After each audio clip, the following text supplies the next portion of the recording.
Okay, I'm live. I wish I was here talking about something more fun, but this just seems to be an issue that just continues to come up too frequently. Definitely frequently for me. I'm sure most of you will agree with that. And I just feel the need to go live and discuss this and hopefully give a fresh take as someone who's worked as a counselor in the schools for over 17 years. I also feel like my podcast experience has helped me learn about this as well, including how the media works and interviewing experts like Dr. Peter Langman, who we'll talk about in a minute with his book, Warning Signs, literally an expert on school shootings and has written several books on the topic. But first off, the reason I want to talk about this is because it seems like a subject that goes nowhere and it's just been politicized. And I've seen so many posts recently about the recent mass shooting, the one in Minnesota, and they seem to talk about everything except the how to prevent this, right? And working in the podcast business, you learn pretty quickly what keywords trigger the algorithm to get people fired up.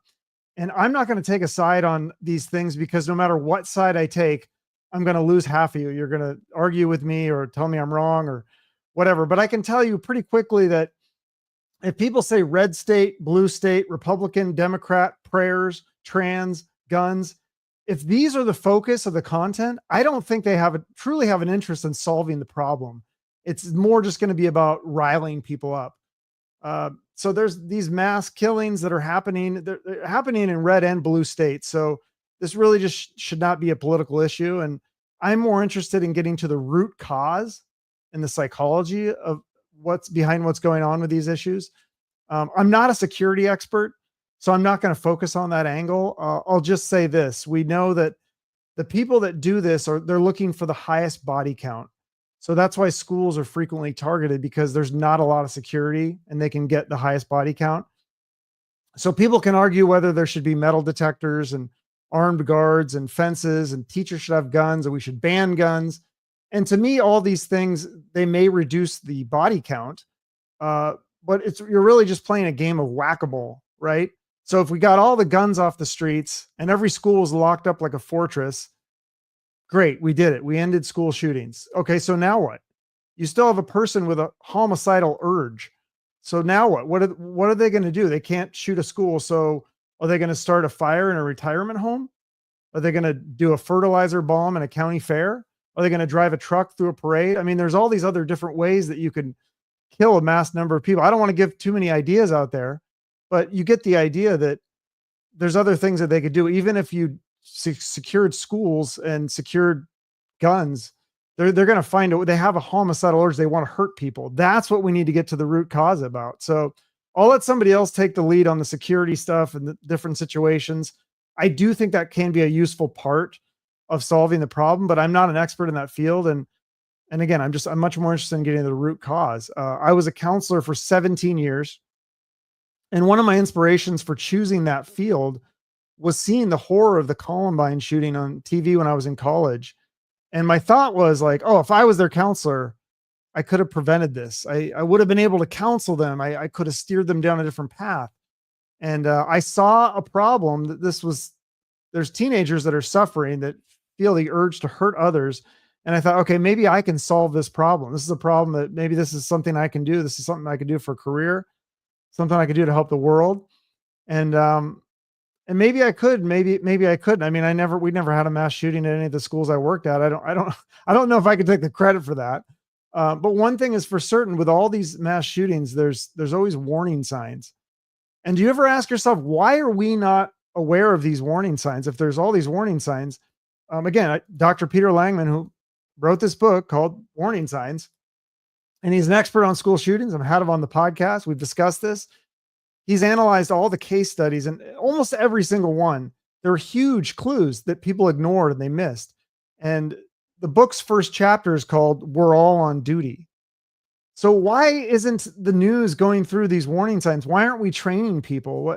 Every citizen should be trained on this, not just teachers and school staff, but I think parents, kids, every citizen in America should be trained on this stuff, but especially people that work in the schools and kids that are in the schools and parents, of course, all those people. And when I worked in the schools, not only, you see this with not only the kids and the families, you see a lot of darkness. You see a lot of people struggling. And I think it's gotten worse since I left the schools. I read the statistic. I was looking up because I knew it was bad, but I had to look it up right before I got on here. It says in 2023, 40% of high school students, 40% reported persistent sadness or hopelessness. That's almost half of high school students are persistently sad or feeling hopeless. And I think there's a lot of kids suffering in silence. Just because someone doesn't shoot up a school doesn't mean they aren't suffering from mental health issues. And I think kids are suffering, and I don't think pharmaceuticals are the answer personally. I'm sure they have a place some of the time, but I don't think more pharmaceuticals are going to solve this issue. I think that we've lost connection to people, to each other. I think kids are struggling with identity issues, and I think they're trying to figure out who they are. And when you see these mass shootings, I think that that's a kid that's given up on their hopes and dreams and decided to go down a dark path. But I think most of these can be prevented, and kids can be steered down a different path. So what are we doing about it? What can we do? Well, I think the first thing that everybody can do is take care of yourself, right? First and foremost, and I've quoted this on the podcast many times. I always forget the guy's name, so I Googled it before this here. Admiral William H. McRaven. He was a retired Navy SEAL. And he said, if you want to change the world, start off by making your bed. So basically, you need to take care of yourself first. And I think it starts with your physical health, excuse me. And I think once, start working out, start eating better, get some sunshine, take care of yourself, drink water, all those things, get enough sleep. Once you've got that in order, you've got your bills paid, your mental health is manageable, and you feel like life is pretty good. Okay, great. Now you're ready to go help the rest of the world. So that's when I think people need to start reaching out to friends, family members, neighbors, coworkers. Start checking in with people. Start checking in. How you doing? Especially the ones that you know that are at risk, that you need to worry about, that are struggling with mental health. Check in on them. See how they're doing. And can we get the word out on Dr. Peter Langman? How many times I have to mention this? How many times I have to share this episode that I did with him? How many times I have to share the book, Warning Signs? He's written other books as well.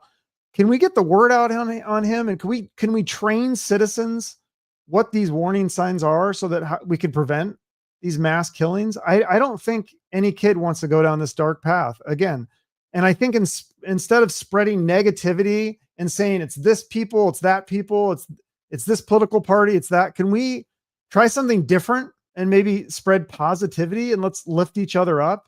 I know that's a crazy idea. I know I'm going to get flagged here on YouTube, I'm sure, because I'm trying to do something positive. I know I should just be choosing a left or right side, and then that's how we'll feed the algorithm, and we'll get the video some views. But I don't know. Could this be a bipartisan issue? I know it's a crazy idea. If anybody wants to join me, if anyone wants to come on the podcast to talk, if we could do a panel of experts, I'd love to have Dr. Peter Langman back, maybe with some other psychology experts, maybe a security expert. I'd love to do something like that and problem solve this. I don't have a lot of faith in institutions like the government and the mass media, but I do have faith in humanity. And I think together, if we try to do something, it starts with you, the viewer. Take care of yourself first and foremost, please. Please take care of yourself. And then once you feel like you got your shit together, that's when it's time to start reaching out to other people. So maybe that was a little cheesy. I don't know, but I'm speaking from the heart here. So share this if it was useful, if it inspired you, and hopefully we can inspire others, and we can stop this mess.